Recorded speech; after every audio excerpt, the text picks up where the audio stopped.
It is the Fantasy Golf Degenerates show for this week's Valero Texas Open.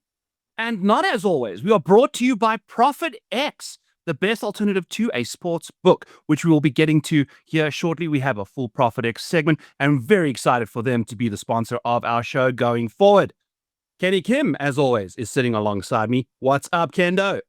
Yeah, a really cool site. Thanks to the people at ProphetX.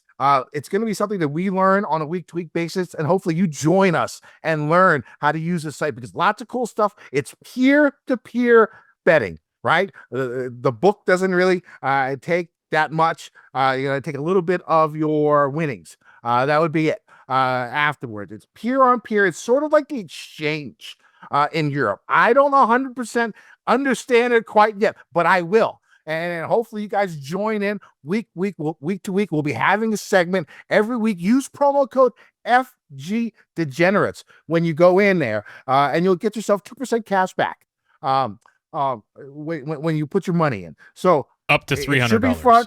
Up to $300. Up to $300. So again, this is going to be new for us. It should be fun.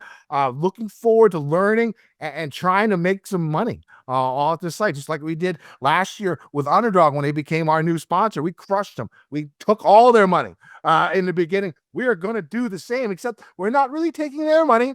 We're going to be taking each other's money because that's how this site works. It's pretty freaking cool. We're going to test it out. We'll do a small segment later on in the show, and we'll have a segment about this every week. And the cool thing is it's new, right? It's something that people haven't seen, especially on this side of the pond in America. They're probably used to it over in Europe, but we haven't seen anything like this before. So it's something that we're going to go full board, full in. We're going to learn week by week because I've been trying to learn.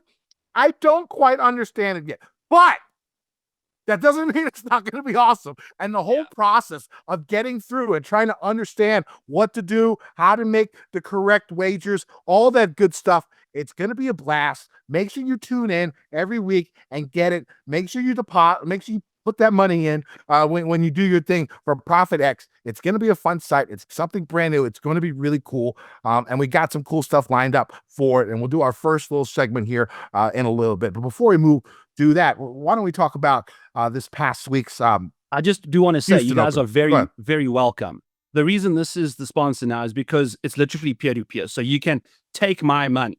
Like literally, if you are fading me, this is it, baby. This is your opportunity. If you've been watching this show, and you're like, God damn it, Byron's on a complete cooler right now. I wish I could. Now's the time, you sons of bitches. Come get my money. Let's go. So I'm ready to rock and roll. But you're winning now. I'm now winning. Isn't this the third stroller bet you've hit in like the last four? Second of three. I've done three, so it's 2 of 3. And this was my first winning week, people, of the season. Fuck yeah. Full on. Fuck yeah. Yes, let's go. Hell yeah. Swept the placement bets. Hit the toasty each way 5. Boom, bam, bam. Let's party, baby. We are moving in the right direction. We're getting hot. So I didn't want to put that out there when I said, come take my money. But now Ken, he's already got the game theory going on the other side of things. You're telling people, you know what? It'll be a little sketchy there. But hey, it might be, a streak starts in small places, and it looks like Byron's about to start. So it's perfect timing leading up to the Masters to get a little hot. Me, on the other hand, not so much. Now, luckily, what did I hit? I hit I had Minwoo in the Mayo Cup. So we got the Mayo Cup. I'm inside the top 250 in the Mayo Cup. It's funny, if you listen to last week, I talk about how much I like Minwoo, and I think that a win is coming for him. I think those are my exact words. And I didn't bet him. I didn't play him in DFS. So not the best week for me. Now, luckily, I did somehow miraculously min cash the $100 single entry with a 4-6. I think I had Scheffler, Pendrith, Perez, and somebody else who finished like top 15. So I had like 4 golfers in the top 15 with 2 MCs, and it got me to min cash. That's the best thing about those single entries, Kenny? Yeah. It is a bum lineup can hobble through. It can bring you back the bag a little bit. And my cash lineup had 2 miscuts also, but it cashed in like the $5 and $10. It didn't cash any of the 25s. It didn't cash any of the 50s. Interesting. So that sucked. So, I've been on that line, but let's talk about the actual event. Hey, itself. I also have some more bragging. I haven't had a chance to brag. Hey, do it. Keep going. Keep going. I had a top 5 in round 3 showdown. I was right in the mix. I would have finished third and won $750 if Minwoo made a bogey. His bogey-free round had 2 guys jump me, and I went from $750 to $300 return on a $44 entry. And then the following day, I cashed in, $100 on the same contest again. So the showdown stuff has been crushing. Since we've been checking the boxes there, the momentum is building, friends. You can tell by the enthusiasm speaking about it. But that's a big thing that you're doing on your Patreon, right? Is like the day by day, round by round type stuff to get those showdown projections, to get those round matchup bets and stuff like that. So make sure you go check out Byron's Patreon. It's really cool. It's helped me and my underdog what's it called? Draft teams, best ball teams. It looks like I'm going to bring another two out of my 3 teams that are left are going to go to the next round. After this week, I got a huge lead. So I say that, and something crazy will happen, I'm sure. Let's go. But we'll see. FGD 50 or 50% off your first month over there at the Model Maniac Patreon. Kenny, recap what happened. Yeah, Minwoo. I mean, pretty impressive stuff on Minwoo. I mean, what he did in that final round was pretty incredible to hold on to his cool. But the thing is, it's not like he's never won before. It's not like this is like a Brian Campbell situation or something like that. This guy's won twice on the European Tour, won once on the Asian Tour. He beat Fitzpatrick and frickin' Hatton or somebody in like a playoff. Right. So he's played against the big boys. He's gotten W's. He won the Scottish Open prior to it being a PGA event, and so the guy has winning potential. And what he did, I thought, was really impressive. On Sunday, he played really good golf. I mean, he had that one bad shot on 8. And that shot and 16. Really, yes. But that shot on 8 really could have changed the trajectory of the round because it looked like he wanted to try and play. I shout out to Minwoo's caddy. And of course, Minwoo, Korean. We get a Korean winner, our first Korean winner in a while. So it's nice seeing my fellow slanty-eyed people up on top of that leaderboard. I love it. Slantier, the motherfucking better. And Minwoo's got some slanty-ass fucking eyes. And so I'm going to go. It was really nice. And then the caddy, talking him out of it. And it seemed like the caddy was really knowledgeable and really knew Minwoo's game and kept him in check. Because if he hit that on his knees, anything could have happened, right? You take the 2 club lengths, you get it down there, try and get it up and down from 100 to save par. At worst you get a 6. You're not bringing 7 or 8s into the realm of possibility with the way he did. And of course you had 16 coming out there. He freaking sliced the hell out of that drive. The first one, I thought the second one was going in too. And I was getting again. Yeah. I was a little bit hyped because I actually added Scottie live 33-1 after 14 when he got the 17 under. So I had a little bit of a sweat. It was nice to actually feel something in that final hour. But for him to go back and still make a bogey on that hole only was really, really impressive. He played those 2 holes plus 1. Yeah. Where he took a drop and hit a ball in the water. He played them only 1 over par. That one of the event. Yeah. That one of the event, because everything else he did was in line with what a leader should do when they're 3 or 4 or 5 strokes up. Not going too crazy, getting the birdies, on the par 5s when they present themselves, not doing anything crazy. In Memorial Park, it's hard to get a big number there. So, so it was that was very nice for him that he wasn't playing a course where there was like this week, some of the misses that he had would be in the trees. It'd be like Kevin Knott territory, right? At Oaks, TPC right? San Antonio. Yeah. Yeah. So, kudos to him, and especially having to deal with our man Toasty. Let's talk about Alejandro Toasty. But before we get there, Ken, I want to say something on Minwoo. The fact that he was hitting drives a little skew that would have had 95% of the field fucked up in a bunker. Okay, well, here's the thing about photos driving of those bunkers, dude. Let me tell you, 3rd time ever that a guy has made more birdies than hit fairways. Yeah.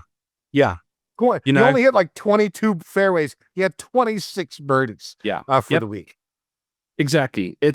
That's the thing, like looking at him at the players, that should not have been something that I thought about when looking at the guy to win. And granted, I would never have likely bet him. I've been talking mad shit about him like all year, but this course didn't demand much from him off the tee.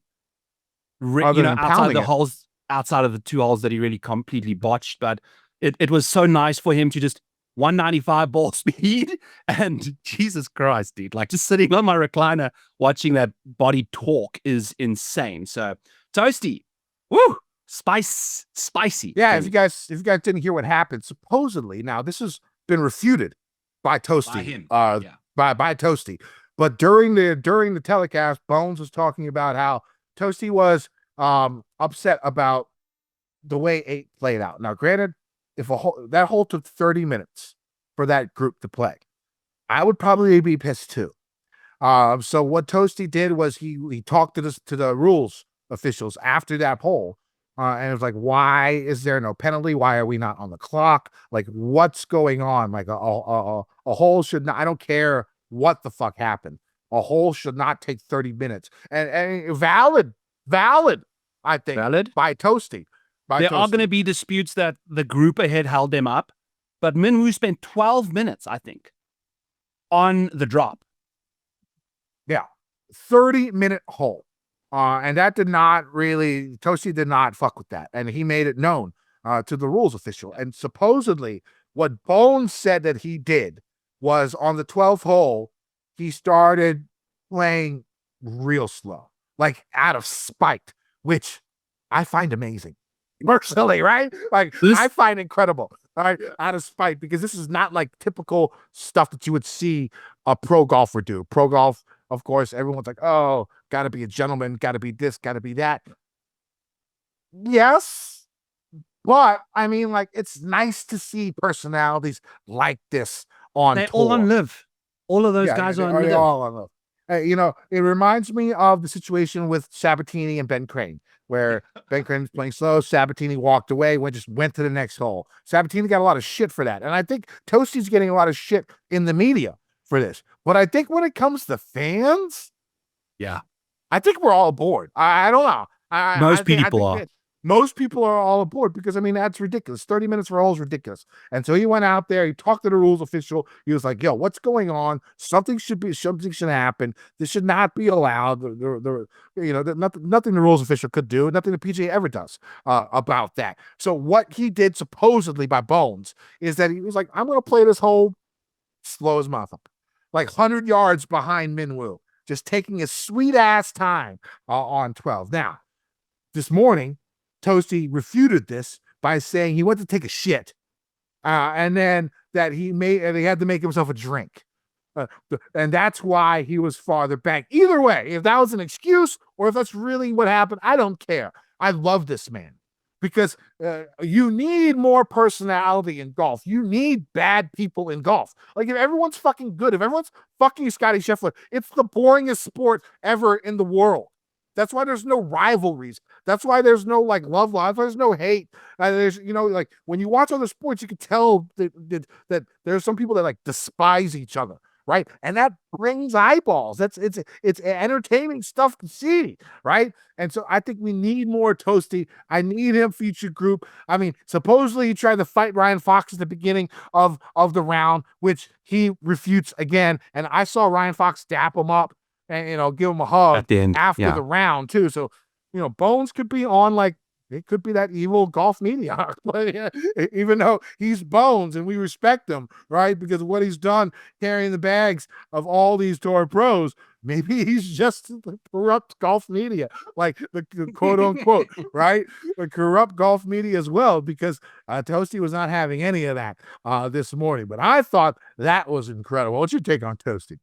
Dude, I like, it's not often I follow and fall in love with, I don't like Hatton's antics on the golf course much, but the fact that I think I had a bet on him, I'm on his squad now, I'm grandfathered in, and it was incredible. Like, he's so spicy because everyone that's watching knows how you feel after you completely fuck up for shots, And he's displaying the emotion that all these other, what's happened on the PGA Tour now is these guys have got so good with these sports psychologists and things that the personality of these golfers aren't coming through anymore because they're like subduing themselves and just maintaining, like Ricky Fowler. He's so boring to watch golf right now, unless he's yelling at a fan. But most of the time, he's just like so flaccid. 99% of the golfers are like that. It's like this new thing. Awesome. It's how you succeed in this modern day era on the golf course, because everything's such a razor's edge. But Toasty doesn't give a shit, dude. He can't putt to save his life either. God damn, he was missing so many short putts early on, and it was sad. But Kenny, I had so many big bets on him to come through, and finally Rory, I had a top 5 bet on Rory. He bogeys the final hole to go from being solo 5th to giving Toasty the each way. So I've been bitching about bad breaks. That was amazing, Rory plunking that top 5, and we should have known that Rory going into this week was just going to try and finish top 5 tune up. Okay, silly me, but I don't know, man. I think it was a good bet. Let's talk about Rory and Scottie, because it seems like the narrative that's going into the Masters right now is it's these two guys or bust. You know what I'm saying? Like, these two guys are coming into the event. And I think it's good for the game. I think it's good for the Masters. I think it's going to be good for the ratings to have these two guys coming in at such a high, because it looks like Scottie's ready after what we saw yesterday, coming back. I wish that he made, that eagle putt. That would have been big. And then he sort of, shit the bed a little bit, hit a little chunkified shot on 18, but it seems like the game's there. It seems like the rust is gone. It seems like he's ready to come back to the winner's circle. And what a better course than, of course, he's won twice and it fits his game pretty damn well. But then you got Rory coming in. And the big thing about Rory, and here's the thing, this is going to be a narrative that we hear this week too, about a lot of top flight guys just going through the motions, just getting their warm up in. I'm not buying that. I'm not buying that. And I'll tell you why. The first thing is, you saw Wyndham Clark. Okay. Wyndham Clark is an example I'll give at Houston this past week. I watched him in the featured groups the first couple of days, I was noticing he was hitting draws off the tee. And it's not like the course had a dog leg. It was just straight. It's a pretty straight course. They play Memorial Park, doesn't have many dog legs. But I saw him playing draws. Obviously, he's practicing that for Augusta.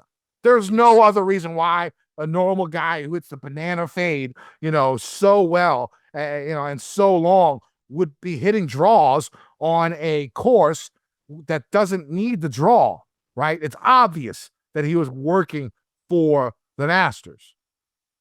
What did he finish? 5th? 6th? Right? Yeah. Right? Yeah. I mean, he finished 5th. He finished 6th. 5th. Right? 5th. Yeah. T5. Right? He was working on his game, and he still finished top 5 because these motherfuckers are good. These motherfuckers are good. Yeah. Right? That's why they're top 10, top 20 in the motherfucking world, because they're good. They can work on different aspects of their game, and I'm getting hyped. Like, I've been good with the cigarettes, but I really want to smoke this, so I'm keeping it in my fingers for as long as possible, and I'm trying not to light it because I'm getting hyped for the Masters. Toasty got me red hot. I need a fucking cigarette, but I'm just gonna hold it in my hand for now. But okay, another aspect is Rory. The dude played like the first 20 holes like ass. Like he was total ass. Like he was literally just practicing for the Masters, right? And then with 5 holes left, he's 3 outside the cut line. He goes in, makes the cut, finishes top 5 too. Yeah. Right? These guys, they can work on different aspects of their game, but they're top 20 for a fucking reason. They're the best golfers in the world. They can work on different aspects and still be able to compete and still be able to almost win. Okay? So I maybe from a DFS standpoint specifically, really, is I wouldn't even worry about that narrative. Maybe for bets, maybe. But DFS, I would not worry about that at all. Because these guys are so good. Yes, they're going to be working on different aspects that they're going to need next week. But that doesn't mean they're going to suck. That doesn't mean they're going to suck. No, just not going to have it. Like maybe he was working on something in round 1 And then but it was the putter. It was the putter. It just Rory he was just the wasn't best golfer in the field outside of Min Woo for the last 42 54 holes, holes. basically. Yeah. 44, whatever. Yeah. 41 holes. He was the best golfer outside of Scottie and Min Woo, probably. Right? Yeah. So I'm not worried about that. And I really liked what I saw with Rory doing that. And so this narrative between Rory and Scott, right, going into the Masters, I think it's going to be good. I think it's the correct narrative. I wouldn't hate if you guys bet one of those two and just called it a day. But golf is golf. Narratives going into the Masters rarely ever pans out. Do you think it pans out this time, Byron? I'm looking now, Kenny. When was the last time Rory and Scottie were inside the top 5 together in a tournament? This past week. Before this. Why would I ask you that kind of question? Before this. I don't know. The Olympics. Prior to that, the 2023 BMW Championship, dude. That's how deprived of Scottie, Rory. We haven't seen the two boys go at it yet. Jesus Christ. Imagine the defending champ of his green jacket versus the guy that needs the green jacket for a goddamn slam. Sunday pairing, one holding off the other, who wants it more? I've just got chills, dude. I'm so jacked up for the Masters, and it'll be so fun to see them do that. I gotta light the cigarette. I'm sorry. Go for it, dude. It's We're talking about the Masters. Yeah, I gotta smoke it. Yeah. I've got the hat on. We are ready to rock and roll. This is what can put golf over the edge, because I think the two of them together on the screen at the same time we'll just be sitting here with bricks in our pants, man. Give me a fucking Scottie, Rory, Koepka, or Rahm showdown, and my dick will be hard for the whole fucking week. Throw Cam Smith in there just for my side. I don't even need Viagra. Don't need Cialis. It'll just be fucking rock all fucking weekend. I'll just walk around with a fucking tent in my pants everywhere I go. Out in public, I'll go get a drink. Just a big old tent. Actually, I lie. It's not a big old tent. It'll be a small little Boy Scout tent, but it'll still be a tent. You can rest your drink on it, so you get to go. One last thing before we move on. Let's talk about Gary Woodland. That is something that I wanted to see.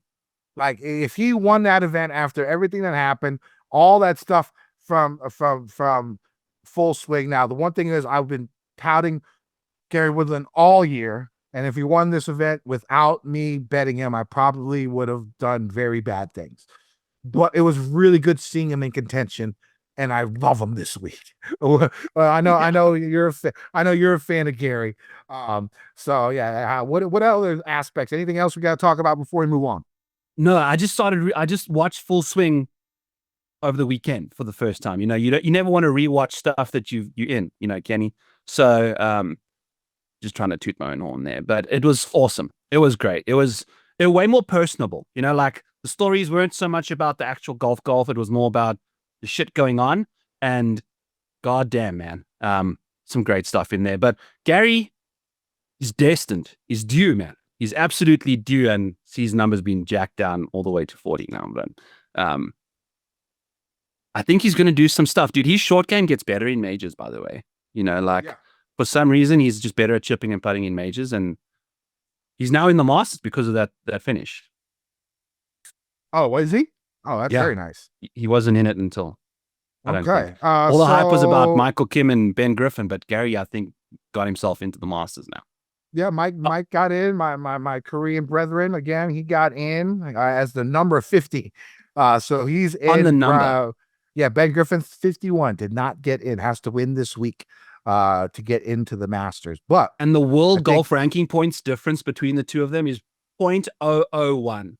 Yeah. I think 7 of the last 13 winners at Valero had to win to get into the Masters. So, there's chances. There's a chance for Mr. Griffin there.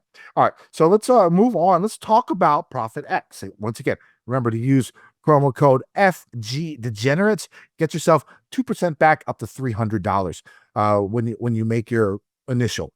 And so that make sure you go to the spot. We're going to be talking about this every week, and basically, I'm an idiot. So this is going to be a very, very good process week in and week out to try and learn how it's going to work. Now, this week, what we're doing is they're letting us have our own FGD tab. So we'll have a Fantasy Golf Degenerates tab on their site.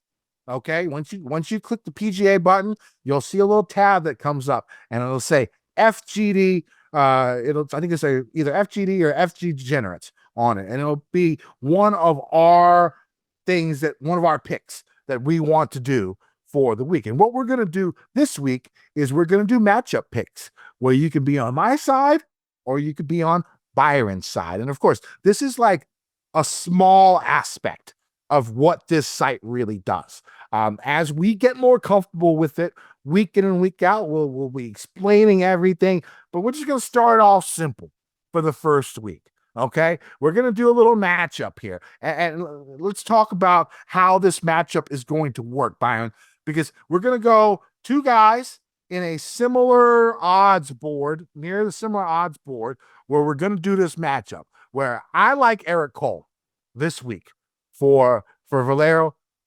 Byron likes Justin Rose at this. So we're going to do a matchup, and it's going to start at plus 100 each way, right? Even money. Even money both sides. Even money, both sides, okay? But explain to the listeners how that can change and what this entails once we put these out for everyone, because that's the part that I'm still confused about. So this will be a learning process for me. This will be a learning process for you out there as well. All right. So the reason why this is so nice is because you have both sides of the matchup here that are even money, and the winning pick will land up paying the 2% commission there because it's peer-to-peer. So that's the beautiful thing. The 2% commission he's talking about that's what ProphetX takes from the winnings. That's it. That's all they take. Correct. That's what they take from the winner. So the loser, that's the best part, is you're not having, like, if you're doing matchups over a long period of time, minus 110 sucks. But even money's golden, like that's, you can basically get one free bet every 10 plays that you're rocking and rolling with there. So it's like kind of the way you want to rock and roll, because it's saving you granular amounts of money along the way. So I really, really fancy that. And if you want to think of it as like a poker situation where me and Kenny are going back and forth here, it's just us two left at the table, but it's like a communal poker game. So Kenny's got his hand. You know what his hand is. You know what my hand is. I know the hands make a big difference in poker, but you can kind of both get in on both sides. Whichever side you want to back and get the pot in there, the other team needs to match that to kind of keep going. So that's how this communal thing works in the exchange. And the more, liquidity there is in there, the better it is for everyone and how the lines shift around. So there's all sorts of random weird words that we're saying. This is like the third take I've already said for saying different words. So it's all new to us. It's all good. We're having fun. Message me at the Model Maniac. Message Kendo VT, and he'll probably tell you to message me on X. Don't message me yet. I am going to learn. And it's going to be a lot of fun, because the idea of this site is amazing, because you're basically getting rid of the book. You're getting rid of the book. It's just me against you. It's just me against you, and this company just takes 2% of the winnings afterwards. That's it. And this is how. There will also there's outrights involved. There's winners. We can get placements out there eventually, and we have our own FGD tab. So when we're a little more familiar with this, we'll get the comments involved. If you have a specific, oh God damn it, the picks inside of everything going on there, you can throw that into the comments, and we'll get that set up for you so that we can all benefit from the plays that we want to have out there. So it's a whole fun thing. We're learning. Go check it out. Don't be shy to message me at the Model Maniac. I will be more than willing to help you out in that department. We'll also maybe cut a nice promo that we can dumb it down for Kenny type situation in the future. It really needs to be dumbed down, but I think I can learn it. And I think, Mike, what you need to do is anytime we say the B word during the segment, beep it out, because people will be confused. And I think it'll be hilarious that people will be confused. Oh, like, why did they beep out that word? Don't worry about it. Don't worry. But we're not supposed to say something. and we're trying to avoid it, and it's hard. So hard. It's hard. But it's a new sponsor. This is going to be amazing. It's going to be fun. Yeah. I just need to learn how to use it. And we're both going to learn. We're all going to learn together. All right. Because this site is going to catch traction. I can guarantee that, because there's nothing like it that you can use on our side of the pond. Once you get to Europe, they got the exchange. Okay. Think the exchange for America. And even I don't even really know what that means, but that's what I've been told to say. So that's what I'm going to say. And that's how we're going to learn. And we're going to get through this together with ProphetX. Use promo code FG Degenerates. Get 2% back up to $300. All right. So right now, we're going to put our little tab in, our FGD tab. My pick is going to be Eric Cole. His pick is going to be Justin Rose. It's going to start at even money, but based on the liquidity, where the money goes in that, the odds will change. That's the way that is going to work. There's other cool things where you could request odds and stuff like that. We'll talk about that soon. A little bit more advanced. I need to learn more about it. Step by step. Come join us on this ride with ProphetX. It's going to be a good time. And I think that we're going to win some fucking money off of this, because the site is cool and the way it works is really, really cool. And the way you get odds and numbers and all this stuff, it's going to be fun.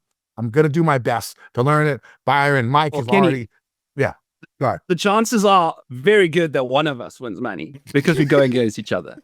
That's true. like the best What part, if they you know? tie? I bet you. Well, that's what I'm saying. The chances are very good. It's probably like a 10.5% chance it ties. But I just think Justin Rose is going to win this golf tournament anyway, so it doesn't really matter. But all right. It's going to be a fun time. This is going to create some nice rivalries. You're going to go Moses and the parting seizure on the FGD channel. So don't forget to hit that like button, subscribe to Mayo Media while you're at that, boys and girls. So and I gotta say, I did win my first pick that I put in this past week. I was testing it out. I put money on there. Somebody had in the third round, or maybe it was the third round, I think. Scottie Scheffler, 66.5. And it was or better or worse. 66.5 or worse. And it was at minus 120 or something like that. And I took it because I just wanted to see if like money actually came into my account, and it did. And we're good. We're golden. All right. So again, bear with us. This is a new thing for all of us. It's going to be fun. Go ahead and make your donation to ProphetX, and maybe you can get some of that money back and learn with us. All right. So let's actually get to this week. Let's talk a little bit about this week. Let's talk about the Valero Texas Open. Golfers on the PGA Tour moved to Texas this week to play the Valero Texas Open from TPC San Antonio. The Texas Open is one of the oldest tournaments on tour. It's only been played at TPC San Antonio since 2010. TPC San Antonio, especially early on, top 15, top 20, hardest course on tour. Sometimes you can get even inside the top 10. Most difficult courses on tour. But of course, it could play easier in pristine weather conditions. It's sort of funny. Like if you look at the scoring last year, it was Bhatia and Denny, and they were at like minus 20, right? But the, and then and I actually hit Bhatia that year, last year. And then 3 years ago, it was Spawn who won at minus 13. I hit that also. Now the year Spawn won at minus 13, the scoring average was actually better than last year when Bhatia and Denny won at 20. So you got some weird stuff when you get to this course. The course was designed by Greg Norman in 2009. Supposedly Norman was going through a divorce at this time, made the course hard. He was like, fuck life. Fuck life. It's funny. Like divorce nowadays. Like, I think Chappelle said this back in the day, and people give me crap. Okay, that story where where the girl that I threw the ring at her face and proposed during the Redskins game. And she said, yes, you guys have probably heard that story. You guys probably also know that the way I broke off that wedding is I just never came home, right? I just never came home, right? Ever. I just never came home. And like a lot of people give me shit for that. But like in the 40s and 50s, there was no like divorce courts and shit like that. Real men just went like, I'm going to go get a pack of smokes, honey. I'll be back. And just never came home. That was like the normal thing. That's what people did. And, you need to go back to those times when men were men. And that's how you ended relationships. Because back then there was no internet either. So you can like move like 10 miles down the road, start a whole new life. 10 miles down the road, right? You just get away with it all. And I think that's the way it should be again. I'm personally, that's again, I'm 44 years old and I'm single. There's probably reasons to this, but it feels like we should go back to those times. Anyways, I forgot where I was. We were in the middle of course preview. Oh, Norman, he was going through a divorce. Okay. Right. Norman was going through the divorce. He made the course tough. It's a very long, difficult course, especially if the wind blows. Par fives are especially long, with most being close to 600 yards. The average score for the par fives here since 2010 is 4.9 strokes, which is the highest of any course on tour. The weather usually plays a factor. High winds are the norm. Like I said, scoring has varied from like -12 to -20 over the past 4 years. And the reason for the difference in winning scores is because of the wind and the weather. Be on the lookout for wave advantages, as they have been seen on this course in the past. In 2015, there was a 4 to 5 stroke difference between the waves. So something like this could definitely happen on this course. A lot of Aussies tend to play well here. Makes sense. Craig Norman made the course. In interviews, many of them say that TPC San Antonio reminds them of courses back in their home country. It makes sense. Norman designed the course and windy conditions are the norm down under. One interesting bit of info, 8 of the last 11 winners of the event, the week before the Masters, 8 of 12, I'm sorry. 8 of the last 12 winners of the event the week before the Masters did not have a Masters invite prior to their win. They're looking like 66% in the last 12 years of the guys that played in an event, the event right the week before the Masters, were guys that needed that victory to get into the event. All right, so let's talk about TPC San Antonio.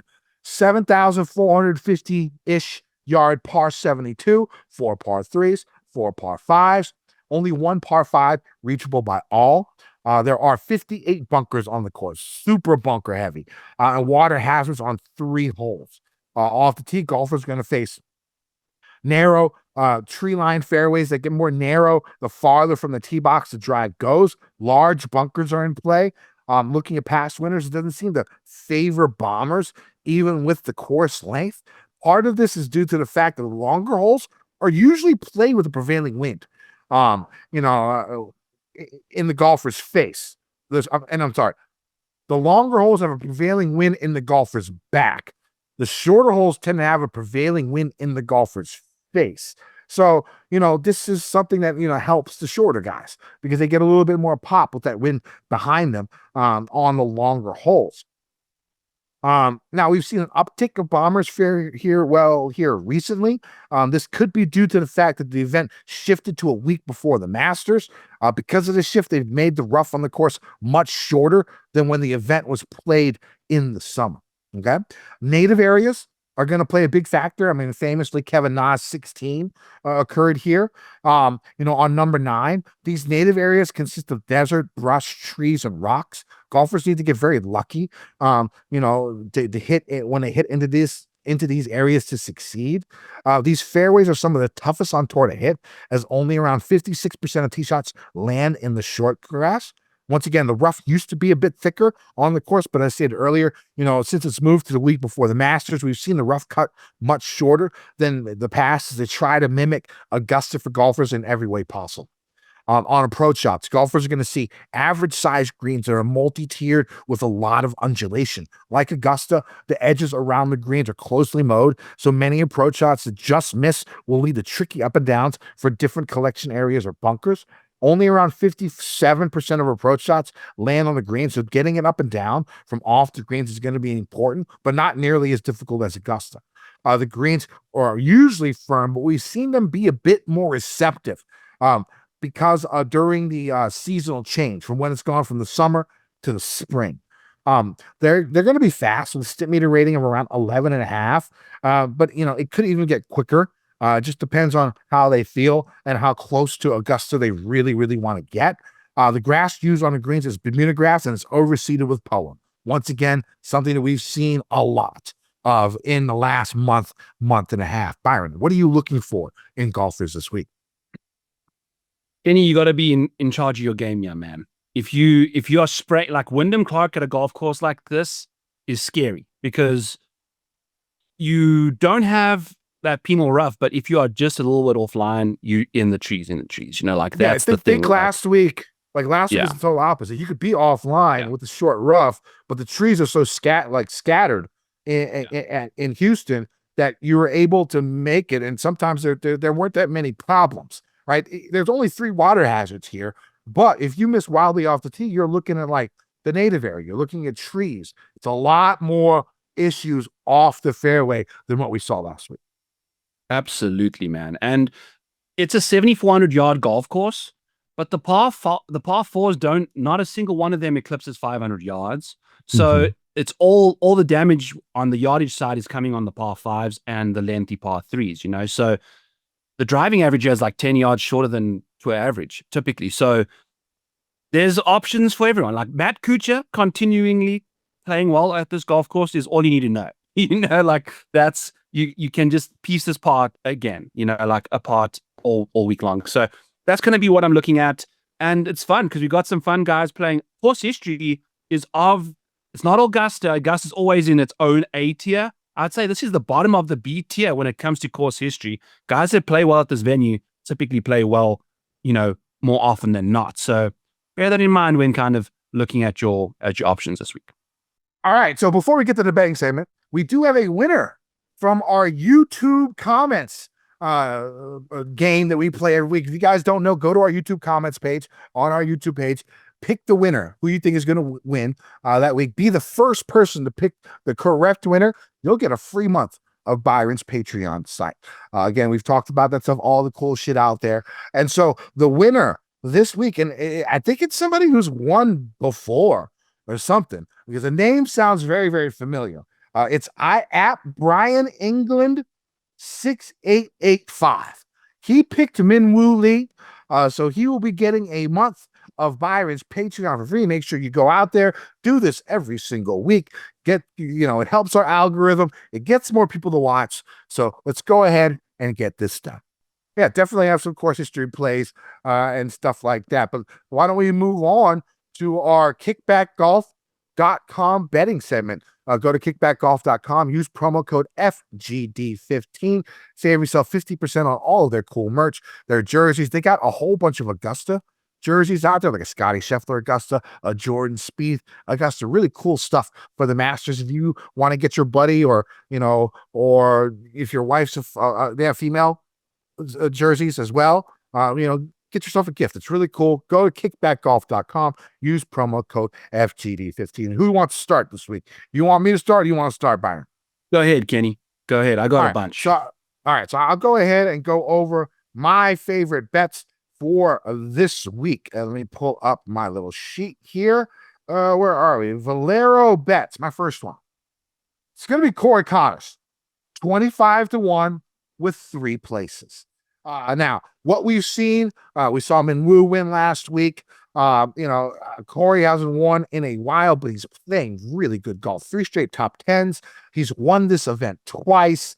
Top 10 in my model in the last 24 and in the last 100. Gained almost 24 strokes tee to green in his last 3 events. I like him next week, but I don't think he can win. I think I like him this week, and I think he can win. I think he can win this event. I think I didn't want to go too crazy. I think he's like 16-1, 18-1 with the 8 places. So I went 3 places on Bet365 to get that number boosted up to 25-1. My next pick, it's going to be Daniel Berger at 25-1. this time with 8 places. Course history, not great, but he's playing some excellent golf. 7 top 25s in his last 9 events with a couple of runner-ups. Been doing this on all different types of courses. It's not like a single type of course. Like, he's been doing it on Torrey, Honda, Bay Hill, Players, RSM, Waste Management, Amex, Birdie Fest, grinded out courses, long courses, short courses. Doesn't matter. He's been popping out those good returns, those good finishes. A win is, again, due for him. I think this is the type of field and the type of event that it would be good with. I don't think he's in Augusta, right? I don't think he's in Augusta. Maybe I don't think I'm so. I'll take a look, yeah. And so this could be his way in. I like him. 25-1 with 8 places. Next. He's 44th in the world. So I would imagine he's in. So he's in. Okay. So Woodland, 45-1 with 8 places. We saw what he did last week. Really solid performance. I've spoken about him on a bunch this season, saying that he's close to being back. This looks like a great final step before going back to the winner's circle. Getting that feel of being in contention on a Sunday, and then to see that shot on 18, right? And he knows that he still has a chance. Like, Minwoo could have done anything on his last 3 or 4 holes, right? He saw Scottie at 19. So he knew he needed that birdie to at least have a chance, if there was any chance to be in a playoff. And he went in and smoked that 180 yard, 190 yard, 7 iron, 8 iron, and 2 feet from the pin. Like, that said a lot to me, right? Getting those competitive juices flowing and feeling what it's like to be in contention again, because this is not like a guy who's never won before. This guy knows how to win. He's won before. He's won majors. Ball striking has been on point all year. Putting hasn't been great, but he had his best performance last week and hasn't lost strokes at Valero ever. I think he only played twice, but gained strokes both times. Really good. I think couple of top 20 finishes, if I'm not mistaken, at Valero here in the past. All right, this next one's going to be a course history guy. It's going to be Sam Stevens, 45-1 with 8 places. Great course history. Saw him in contention recently at the Farmers. Iron game, never really a strength, but he had his best iron week ever here at this event. Best iron week in his history 2 years ago here. Mid to long iron play from like 150 to 200, he's still above average. So those are like his strengths when it comes to his iron play. So I got Sam Stevens, 45-1, 8 places. My final bet is going to be, at least for now, I'm thinking about adding one more, but it's going to be Ryan Gerard, 66-1 with 8 places. Iron game's basically been elite ball striking basically all year. Mid-iron game, well above average. He can make a ton of birdies if that's what it calls for. If this gets to like a 20 under, like we saw last year or something, that's something that he can do.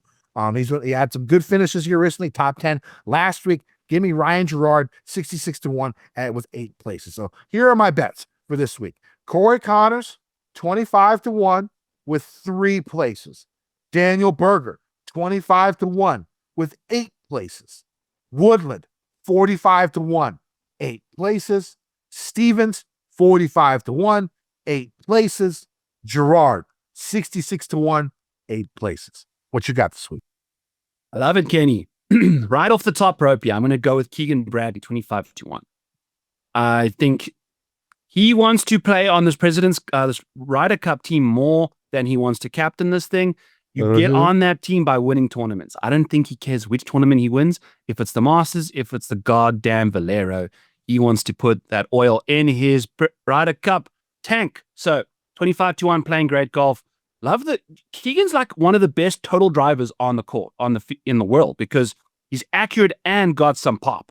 So love to see what Keegan's getting up to, playing some solid golf right now. Very, very motivated. 25-1 is it's a tough bet to swallow at that price. But again, this field isn't stacked, but I like Keegan a lot this week. The rest are all 55 and beyond. Tom Kim, 45-1. I love what Tom Kim's been doing with the irons. I mean, if you think about what courses Tom Kim's won at, the Wyndham Championship, the Shriners, like these kind of venues that you got to keep the ball rolling down the middle of the fairway. irons into the greens where you got to hit green regulations, man. He's been on fire with the irons. Gained 4 strokes, I believe, at the Valspar after gaining 9 at the API or the Players. So he's just on fire with the irons. Then Bud Cauley, he was top 3, or at least after round 3, was leading the Valspar in ball strike. Bud Cauley, for a second top 6 finish in 2 starts, 55-1. Love what he's doing on that front. Another smaller kind of venue, right? Like, you don't see Bud Cauley overpowering Bay Hill, but a golf course like this, I can see him piecing it up. Jake Knapp got tons of distance off the tee, but he's not necessarily a guy that you think is going to be like thriving on these shorter golf courses. He hits those stinger mini irons or mini woods that he has in his bag very nicely at 60-1. Love him. Andrew Novak at 70-1. You just auto play this guy. Anytime he's above like 50-1 in a field like this, 100-1 in bigger fields, he shows up every now and then. He was like 5 or 6 under par through the first 9 on Thursday, and I was like, oh, here comes the first round leader for sure. Shot even par for the round. Like, shot like a 42 on the freaking back 9. So he's got that potential, but he's also very, very sporadic. My boy Justin Rose, 80-1. He's been playing a lot better golf than people expect. His irons can dial in quite nicely. I believe this is the first time he's playing here, but he's a tour veteran. He should handle the golf course just fine. 80-1 for a number that's been playing good at the Pebble Beach. Another calm course. Played nicely at API, which isn't even that good of a calm course, but still a golf course that Justin Rose dismantled. So love him. Then some long shots. Joel Damon, 170-1. What does he do? Irons. Keep the ball in play off the tee, man. He is super accurate off the tee. Let the rest happen. He's 171. I'll let that short game kind of come and go as need be. He's going to have a spike week here soon, and I love this course for him. Ryo Hitsutsuni, 170-1. He's also been absolutely sipping his way up the leaderboards there, Kenny, with ball striking. And you see Ryo Ishikawa does the same thing, I think. There's another Japanese guy that also takes a sip before he hits his shots on the DP World Tour. I saw that over the weekend. I was like, it's probably not Ishikawa. What? It's probably not Ishikawa. Buddy, it's very racist of me to just completely throw out a random Japanese name out there. But well, I mean, Ishikawa was like the next Decky. He was supposed to be like 16 years old. He was supposed to be a superstar. Won a couple events. I don't think that's him. Someone bet him this week for me. It was maybe Nakajima. Okay. That's who it is. Yes. So he takes a sip before he rocks and rolls. And I thought that was quite interesting. And then if you're just looking for a guy that can absolutely get the irons dialed, the DP World Tour guys have really struggled to kind of translate their skill sets over to America. But Anton Rosner at 300-1 is someone that I don't mind at all. You know, like perennial winner on the DP World Tour at points, and 300-1 is just 300-1, you know. So that's going to be that. Yeah. Before you move on to your placement bets, I have a couple of doubles. So I'm doing a couple of Live, Miami, Valero doubles. The first one's going to be Corey Connors and Patrick Reed to win. I really like Reed, 35-1 and Live Miami. He's been playing very good golf. He came runner-up a couple weeks ago on the Asian Tour. You know that he's trying to qualify for all these events. This is his time of the year as he gears up to Augusta, his favorite course. So I like Patrick Reed. I don't mind the 35-1 bet for Live, but I like him and Connors 450-1 for the double. And I also do like Reed and Berger 650-1 is the minimum. I think you can get that up to 850 if they allow you. I think they cap me off at 650, but I think the actual number is 850 for that double. So those are a couple of doubles that I like for Live and Valero this week. Before we move on, you got some placements for us? Yes, Kenny, I've got some placement bets. I've got my 5 sweat bets for you guys. We are going to the top of the odds board over here to kind of just give you 5 guys that I'm not necessarily going to bet every single one of them, but if you're looking for a sweat, these are the bets that you want to be rocking and rolling with because they are the 5 best guys in the field. So these are the 5 sweat bets for this week. I'm going to pull up my little handy dandy tool here that is in the Model Maniac Patreon. And as you can see, I've got Ludwig Oberg pulled up here, and I've got his top 5 highlighted. It has been, since 2024, his most profitable bet. If you're betting to win $100 on Ludwig Oberg every time he plays a golf tournament, you would have won $95 by now since the start of 2024. So it's the only market he's been profitable in. He spikes, and then do not bet Ludwig in the top 20 market. You are just losing tons and tons of money. His betting profile is a disaster for the consistent bets. You want upside on Ludwig. He is, I believe, a casual plus 240 for a bet over there. Then we're going to be moving over to Tommy Fleetwood for a top 20 bet. Minus 120 tires paid in full. Take a look at this profile for Tommy Fleetwood. Over the last 14, 15 months, Tommy Fleetwood, betting to win $100 every single time he tees it up, would have returned you $361. He won me a beautiful matchup at the Valspar, which I'm still going to be updating here shortly. So that's even more up in the, we're sitting at like $450 now. So it's the only market he's been profitable in over the last little while. Bet Tommy Fleetwood in the top 20 market at minus 120. Scooting along over to Corey Connors, Kenny's guy. If you take a look at Corey Connors, he pops hard for top 10s.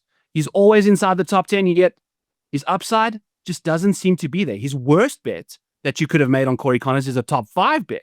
Yet his best bet, and it has been profitable, is the top 10 bet. So we've got a couple of those at the Players and Arnold Palmer Invitational coming in to this week. Good to see Corey Connors doing his thing. For Corey Connors, you're going to be finding a plus 187 at Bet365 for a top 10 on Connors.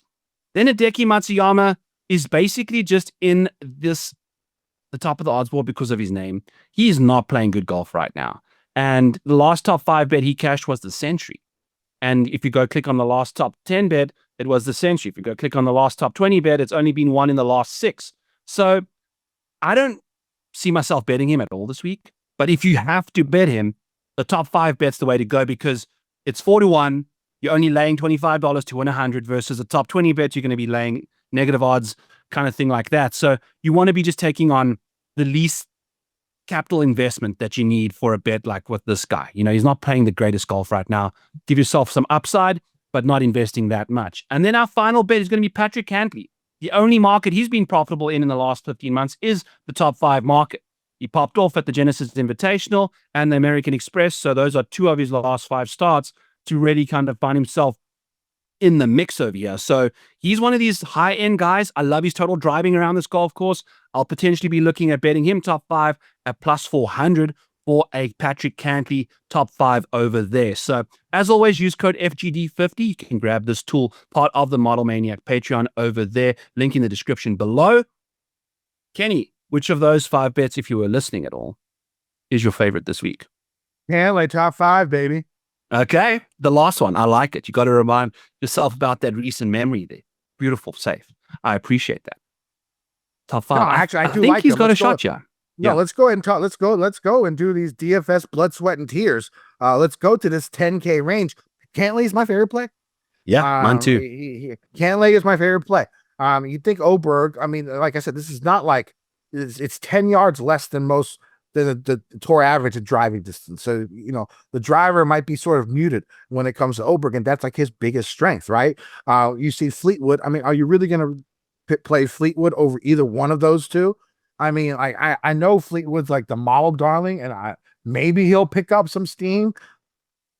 There's no way I would play him if I had Cantley or Oberg around him. Now, that could make him the game theory play, right? But I don't think people like Cantley that much either. I never get Cantley's ownership right. So I don't know where he's going to be, but the way, like you said, 2 top 5s in his last 4 or 5 events, his iron game has been fucking really, really strong here recently. I mean, you take a look at it in his last 4 events, he's 4.4 strokes gained at the AT&T, 3.5 at Genesis, 3.3 at the Arnold Palmer, 2.4 at the Players. I mean, he's doing exceptionally well with his irons. I really do like him in GPPs a lot this week. My first cash game cornerstone is going to be Corey Connors, though, in the 10K range. The guy, you got the form, you got the course form, Great course you got a guy who's 1 year twice. It's not going to be hard for me to why I'm picking Corey Connors as my first cash game cornerstone. Where are you going in this 10K range?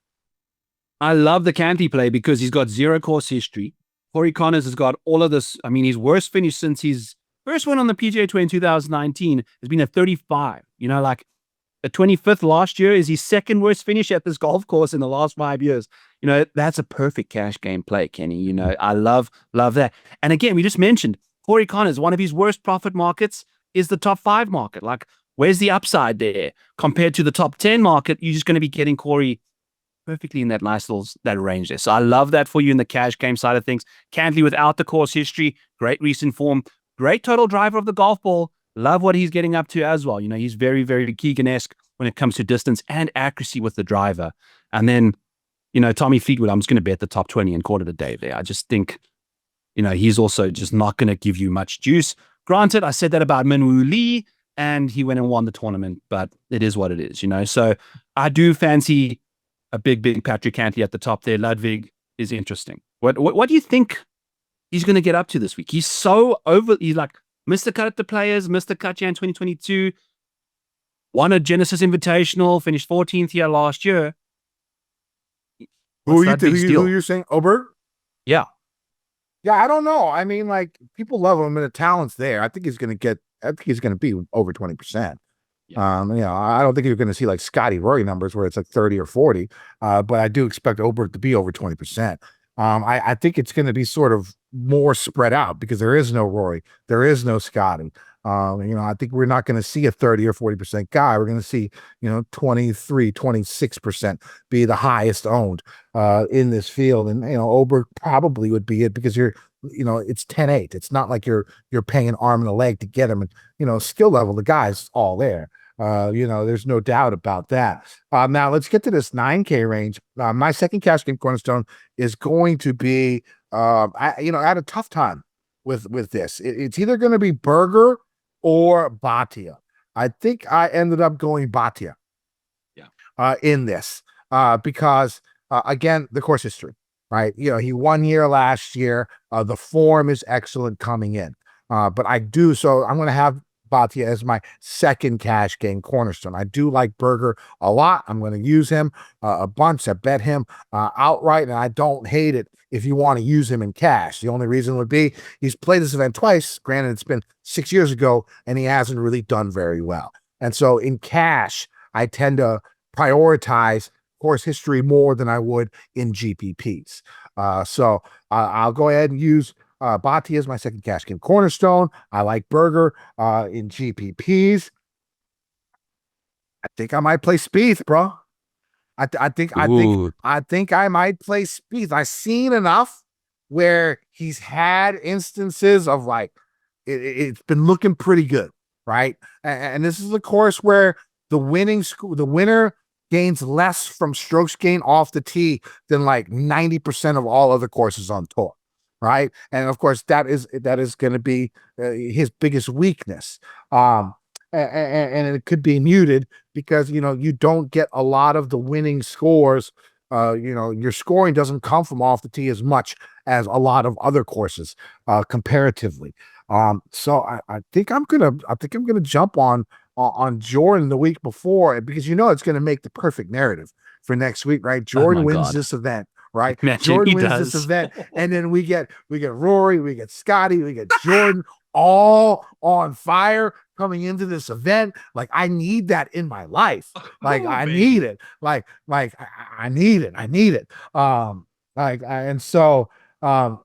like Jordan. I'm going to go Jordan this week in some GPPs. Yeah. As you know, I've preached this. You ride that roller coaster as with as little people on it as possible with Jordan Spieth. I don't want other people's throw up on me. I think with the course history and the fourth at the Waste Management, the ninth at the Cognizant, I think he's going to be popular, Kenny. So let me know how that roller coaster goes. I'll be watching. I want to take him this week. I want to take him this week before next week. Because you know he's going to be popular next week no matter what. Yeah. Right. Yeah, right. So I'm going to try and take him at maybe a little bit less ownership than what he'll get next week, especially if he fucking wins. Don't you worry. I'll be combing those throwing up peas and corn out of your hair for you when you get off that roller coaster, Kenny. It's definitely possible. It's definitely possible with Jordan this week. It is. I mean, I think if I were to pick a more popular player, it would be Akshay. He's just playing so goddamn well right now. Mm-hmm. And he doesn't typically provide you with that consistency, but his worst finish since the Amex is a 32nd. I guess he missed the cut at the API. Apologies. But that's one bad route. One bad tournament. Anything can happen there. Defending champ, love what he's getting up to. Daniel Berger in this range is great. I think it's easier to leave the 10K alone when you're looking at this 9K range. There's a lot of good options here. Keegan Bradley as well. Denny McCarthy, Kenny, is also very interesting. He's been kind of doing his thing. And this is some of the highest priced Denny McCarthy, 9K Denny McCarthy, 25-1 Denny McCarthy. People are thinking he's going to be doing some stuff out in Vegas. Yeah. So I think I have to play him this week too, because if we've talked about Denny for a while, and I said that he was going to win an event in Florida. It didn't happen, but maybe it's Texas, because this is the best his iron game's ever been. Yeah. Right. This is the best his iron game has ever been, and we know this guy can putt lights out. There's going to be a week where all of that comes together and he gets the job done. It's tempting to bet on, but 25-1, I just couldn't do it for him. For a guy who hasn't won before, but in DFS, they didn't get 9K is fine. I did get on board. Yeah. Yeah. Depending on ownership there, thank God he's above Keith Mitchell. I would have been real sad to have seen Keith Mitchell knocking into the 9s there. But yeah, I love the majority of this 9K range. In some big GPPs, if you got like 5% to burn, Hideki Matsuyama is always just a method play, in my opinion. You never know what you're going to get from the guy. Not playing good golf right now. I think he could be one of the least owned options in this range. Yeah. Having won 3 times in the last year and a half. The Tambo theory on Decky is never over 10K and never when he's popular, always when he's underowned. That was the Tambo mentality. And you know how good of a fucking GPP player Tambo is, right? Yes, sir. And that was always his mentality when it came to Decky. This could be the week where, game theory wise, he doesn't pick up that much steam. It could be the week to play him, right? Just if you're playing 150 lineups and he's 10% owned, you get 30% of them, which would be 45 lineups. Yes. You're going to be well above the field. I think this is the way you win GPPs. That's the way you win GPPs. Now, for me, with 3 lineups, I don't have the balls. I do not have the balls to do that. But again, that is something, game theory play. It makes sense if he's going to be 10% owned, 11% owned. It could be the week, because it's not like he plays bad here. This is like he plays very well this course. Yeah, over the years. Yeah, 3 top 30s in his last 4 appearances. Yeah, is solid.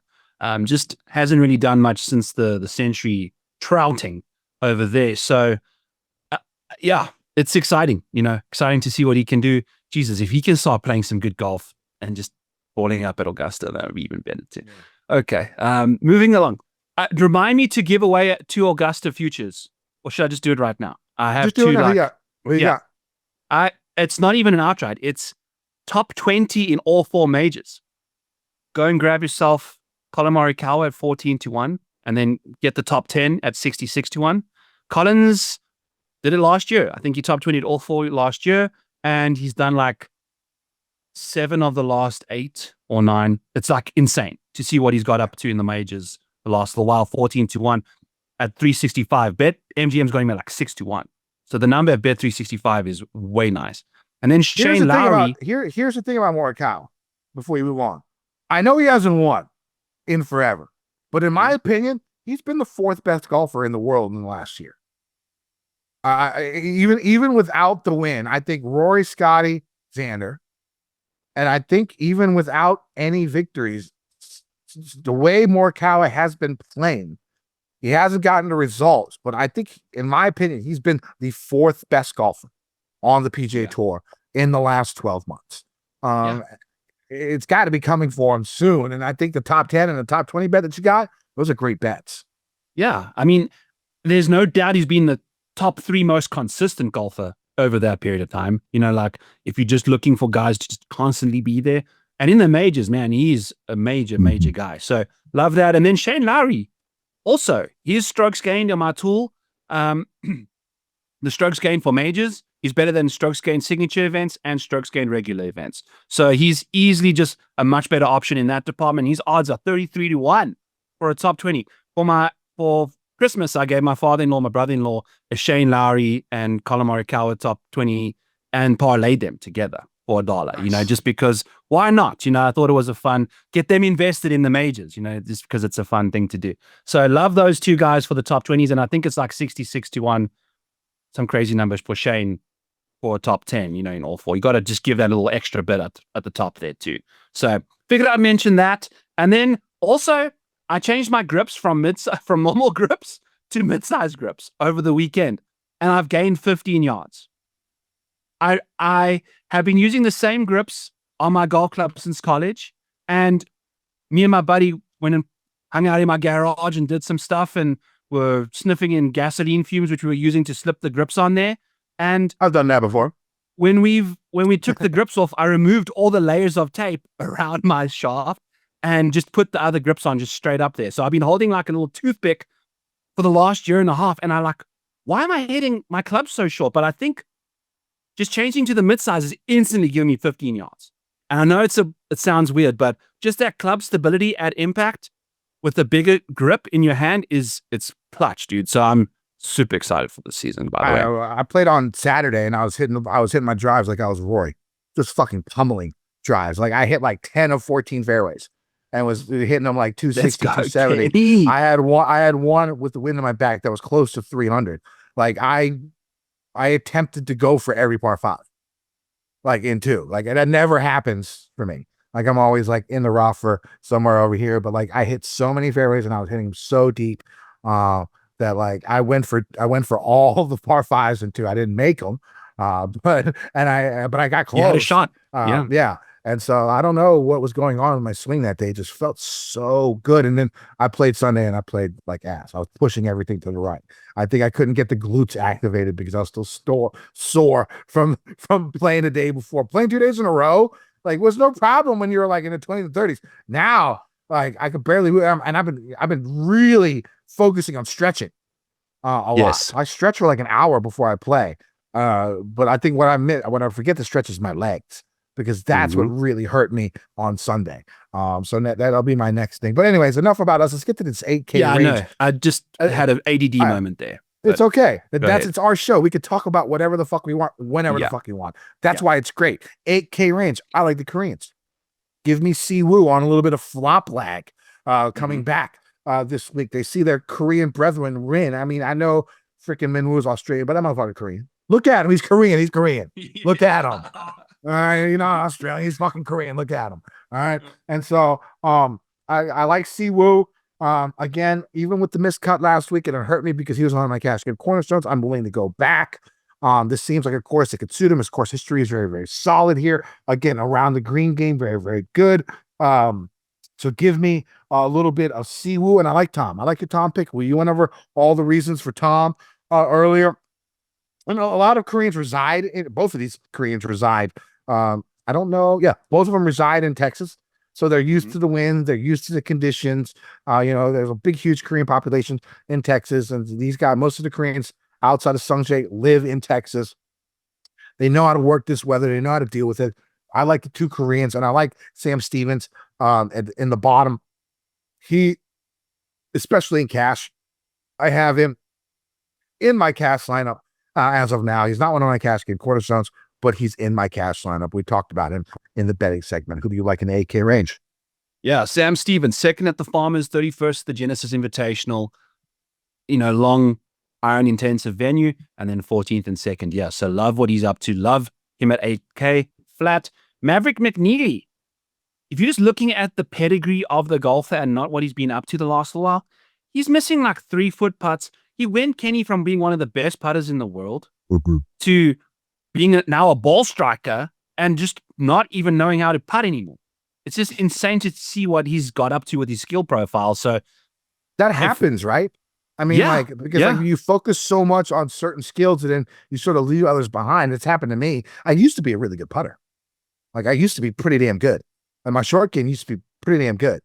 Now that I've been focusing so much on my swing changes, driver changing, driver swing changes, iron changes, I'm hitting the balls better than I've ever hit before. And now my short game is a fucking disaster. Yeah. It's really easy to do. You just focus on something so much more and you sort of forget, the other stuff. And then it could really affect your game. And once he gets all of that back together, we saw it with Colin Morikawa last year when he was working so hard on his short game that it looked like it was being a detriment to his ball striking, which was usually elite. There was that period of time where he was not striking the ball well at all, but he was doing amazing with his short game. And now it seems like it's all coming back. Maybe that's something that we see from that guy. When you touch me like this, when you hold me like that. Anyway, Tom Kim, Bud Carley. Off we go at the bottom of the 8K range. Celine Dion. There we go. Yeah. Famous golf fan. She's a big golfer. I saw her hitting some balls. She went to the TGL and watched an event. I was like, what the fuck is Celine Dion doing in my screen? First off, I thought she was dying. I thought she had some type of disease where like she couldn't like walk or some shit. I guess I was wrong about that. She sang at the Paris Olympics off the Eiffel Tower there in the rain. There you go. What a G. Anyway, Tom Kim, Bud Carley, spoken about both of them already to win this tournament. Love them at the bottom of the 8th. So pretty much fading everyone north of $8,500 in the 8K range here. So Siwoo just does not give me enough upside. I love him as like a matchup bet, but just, like he doesn't pop into side of the top 10 enough for me to go to him there. I'll be playing Jake. The thing is, you said the same thing about another Korean last week. Yeah. Another Korean last week. I'm about to bet Siwoo. They both have Woo in their names. We're just going all narrative. Fuck like numbers, fuck stats. We just go shit narratives. Koreans with Woo in their names. What I'll do is I'll bet him top 30 as well, like I did Minwoo. It was the only two bets I made. Rory top 5, Minwoo top 30. And just watching a guy win when you got a top 30 bet on him and nothing else is just so weird. Like no sweat, but it's like at the same time there was reasoning why I didn't bet him outright. But hey, Knapp spoke about him. Rico Hoey, goddamn. Like this dude, if we just get a bit of short game in his life, he can do this, but he's a ball striking savant. Jesus, good at ball striking right now. Ryan Gerard with you there, Kenny. I know he's one of your outright bets. Love him in the DFS all at $7,600. Great in round 1 and round 2 showdown. That guy's round 1 and 2, round 3 stats are amazing. Andrew Novak. Love him in DFS all the time. And then Charlie Hoffman, going to be popular as balls, Kenny. What are we doing with Charlie Hoffman? I don't think he's going to be that popular. You'll get him like even 10, with the course history. Yeah, I think him and Chris Kirk. If you're looking for an alternate, and you think that you're looking for the course history guys down here are going to be Chris Kirk and Charlie Hoffman, and I do think Charlie's going to be a little bit more higher owned than Chris. Than Chris Kirk. But I like Chris Kirk a lot this week. Again. I think you get a little bit lower ownership with the same type of horse type feel that you get with Charlie, and of course Chris is can win. Yeah, he can win. He's won. Yeah. So I like him. I like your Hoey call a lot this week. Ryan Gerard is my third cash game cornerstone. We talked about him in my betting segment, and then my final cash game cornerstone is Gary Woodland at 78. We talked about him in the betting segment. So cash game cornerstones for this week are going to be Corey Connors at 10,100, Akshay Bhatia at 9,300. Gary Woodland at 7,800, Ryan Gerard at 7,600, leaves 15K for you to fill out. Like I said, I already have Sam Stevens in that lineup. I also do have Chris Kirk in that lineup. So I'm giving you the lineup if you want to use it. Actually, you know what? The weeks that I give out my entire lineup, I actually hit. I think the last week I didn't do it. I didn't tell it what my whole lineup was. Hypothetically speaking, yes. Hypothetically. You know what? DraftKings ain't our sponsor anymore, so fuck them. Fuck them. All right. So I think the transcript just got flagged at DK HQ right now. Right. Oh, actually, they might still. I don't even think they sponsor Pat anymore either. I think we're fucking golden. Yeah. All right. So Jesus. I like another guy. I like Eric Cole a lot this week. Yeah. Eric Cole is almost my hustler play of the week. He's coming in this week with a couple of really elite ball striking rounds. It seems like the game has finally turned around, and it seems like the whole Eric Cole fanboy love has ended. Yes. You know what I'm saying? Like people aren't all aboard the coal train like they used to be, right? And that's when motherfuckers come out and just do some crazy shit, right? Mm-hmm. And the game is trending towards that. And I like him accurate. You know, his worst thing is off the tee. And of course, like we said, the off the tee game is sort of muted when it comes here. The iron game's been looking really strong the last couple of times out. So I like Eric Cole, but the hustler play of the week, play the music. Last week was with Castillo. It should have been Celinda. It was between Celinda and Castillo for me. But, I went with the wrong one. Castillo missed the cut. But this week, I'm going with a course horse that has missed the last 2 cuts. So I'm hoping that his ownership stays down. I do not think that we see double-digit ownership for Mr. Andrew Putnam. Again, a guy who scores, his course history here, very, very good, but 2 straight missed cuts. But here's the thing. Those MCs have happened on courses where this guy sucks ass. Okay? His best finish at the Players ever, Putnam, was 56. Every other time he's played the Players, he's missed the cut, right? Valspar, I don't think he's ever made the cut at Valspar in his career.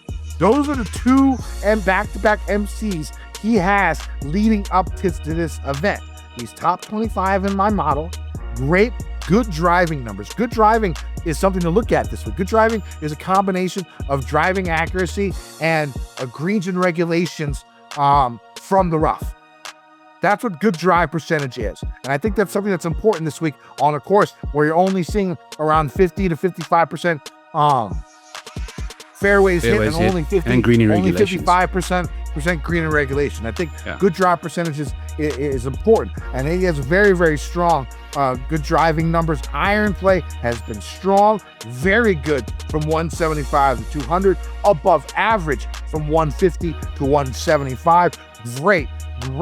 Great course history, which is why he's not going to be 2, 3, 4% owned. He's probably going to be 7, 8, 9% owned, would be what I'm hoping, that it doesn't get to double digits. But Andrew Putnam, my hustler play of the week. Who do you like in the 7K range? Bottom of the 7s, I'm a big fan of Justin Rose, obviously. Isaiah Celinda at $7,300 as well. He's basically Rico Hoey, but just Isaiah Celinda's name. It's like this incredible ball striking.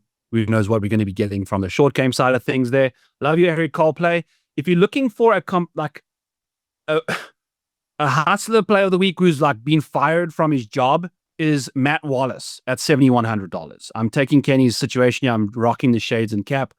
Playing total ass, but mini course history guy. 3rd in 2021, 28th in 2023. We know what he can do when he's chipping and putting very, very nicely, saying very, very much, yeah. But hey, we like them a lot. So Rio Hitsitsuni as well, going to be someone I'm looking at in a big way at the 7K range, 7 flats. In the 6s, Kenny, I like one more Victor Perez, 7,100. I'm going to jump back on. Great, good drive percentage. Really strong Sunday, to get me at least close in cash. I actually had him in the $100 single entry. That's why he got me with that nice little Sunday run. I really liked them last week, so I'm not going to jump off after just an average week for him. Pretty good, top 35, something like that. Top 30, I think, maybe even better than that this past week. I'm going to go back to Victor Perez. All right, who do you like in 6K? Kenny, do we get a Kevin Na-esque type scenario from Alejandro Tosti this week? I can tote, because he does not hold back that drive. He just sends it. And we could see him just trying to get out of the woods and very unsuccessfully. But you know what? He gives you so much upside. At $6,900, throw him in a tinkle of your lineups. But I'm a big fan of Joel Damon this week and Emiliano Grillo at $6,900. Both of them moving good numbers in my ballpark here. And then I'm going to take a quick peek at Nick Hardy, who I understand is playing total ass. He's going to be 1% owned. But maybe not. He hasn't made a cut since the Amex, but he's made 2 consecutive top 30s at this golf course in the last 2 years. When you're looking down the bottom of the barrel here, course history is what you want. He's missed every single freaking cut, but at this golf course, he plays good. So that's someone I'll be looking. If you're looking for a course history guy, Ben Martin. right, at 6,600. He probably has the best course history out of anyone in the 6K range. Now, I don't remember the last cut he's made, but he probably has the best course history out of anybody in the 6K range. So if you're going in that direction, I think that's somebody to look at. Joel Damon, you already talked about him. I expect him to be highly owned, which is worrisome. But if his ownership stays down, I'm definitely playing him. Same boat. Yeah, and I think other guys, I like Norlander. Norlander's going to be the stat model darling of the 6K range. He's actually 12th in my model, number 1 in approach, right? Number 7 from 150 to 175, 8th from 175 to 200. Like, if you're just looking pure model, Norlander's it, right? At 6,600. But a couple of guys who I think aren't going to get that much run. Danny Walker at 6,500. We saw what he did at the Players, but what really impressed me was last week, where he was like +4, +3, something like that after the first round. You know he was out of it. He came back on a course that doesn't really seem suited for him, with driver heavy, bomber mash, and what, he shot like 60, 65 on Friday, right? You know, he didn't make the cut, but he showed a lot of moxie, a lot of resolve. And so basically he's just had one bad round in his last 6. This course, I think, is probably better for him comparatively than what we saw last week. And we saw what he did, 2 weeks ago at the Players. The guy can, have some stones. So give me a little bit of him at 6,500 also. And then I like Bryce Garnett at 6,500 also. Now, here's the thing. I think like Ryan Moore and Kevin Streelman were like in like 1 and 2 one year. Like we've seen like short plotters do well at this course. And that's exactly what Bryce is. Again, good drive percentage, amazing. Really good from 175 to 200 and 150 to 175. I like him. He's going to be 3% owned, probably less. I like Bryce Garnett this week. Any other 6K guys? I like it, Kenny. I have a couple more that I want to mention as we get out of here. Matteo Manacero, $6,500. Shorter guy, relies a lot on the short game to get home. I love that here for him. Nate Lashley, 27th at the Houston last week. Got 2 top 40s in his last 3 starts at the Valero. He's a guy I'll be looking to go to if you're looking for a complete flusher. Chris Ventura, someone I'll be taking a peek at as well. And then Aaron Badley. 3 times he's played here, 2024, 2022, and 2019. Top 40s in every single start in all 3 of his starts. Yeah. So he's just one of these short positional venues. I understand the course is 7,400 yards, but we mentioned there's just a couple holes that are really doing the heavy lifting there. So his short game is good enough to kind of get him inside the top 40 here, again at $6,200. And then I had a stone cold option here. Kato Anishi is definitely going to be someone at $6,000 again. Last week wasn't the greatest venue for him, too easy. This week could be a bit more difficult. I like his chances over there. And then Peter Malnati also got some good course history at $6,100, playing like a total dipshit this year, but at a golf course that you can play well at when he has in the past. I like Peter for a $6,100 option. One and done. I don't see any other week where I'm going to use him. Could use Jordan Spieth this week. Ooh. Could be a Spieth week for me. A Spieth week for you, because I don't see him using him in any other event. Because I'm not going to use him at the Masters next week. I'm going to play him. Everyone is going to use him at the Masters. Not going to use him this week. I'm going to play Scottie next week. This is what I'm going to do. So I think I'm going to play Jordan Spieth this week. I love it. I think he'll be super low owned, even though he's got the good course history. People want to holster him maybe for next week. You never know. So I like that. I think I'm just going to roll with Akshay. I don't see another time I'll be using Akshay to do anything. And, he's obviously just got great course history here. So we'll see what he gets up to. See, I don't like his price tag. But yeah. In the slider league, I got to be careful about the foreign guys I use, because there's just not that many of them that are really, really good. So I was thinking about using Corey Connors. Yeah. but maybe I should save him for like later. I don't know. What about I'll have to think. probably Siwoo's not the worst option for you there, then, Kenny. Yeah, Siwoo might not be a bad option as well. That is true. But like, so I remember last year I had a really hard time. Like the last guy I had left in the top when I played in the Tour Championship was like Hovland. So like, all right, like, you know, so I had to like use him or something like that. Or maybe it was the week before the BMW where I had to use Hovland. And I had to use like Sung Jae. I got to remember, I got to save guys, the international guys. And so we'll see. My initial thought would be Spieth and Connors, but I'm not sure yet. Spieth, I think I'm doing. Cool. Yeah. And if Akshay comes in a little higher, and I don't mind Bud Collie this week at all as my like backup, you know, pivot off of Akshay. So those are my two dudes. I fancy them. All right, folks, go use code FG Degenerates over at ProphetX to get yourself 2% cash back up to $300. And, you know, the link is in the description below.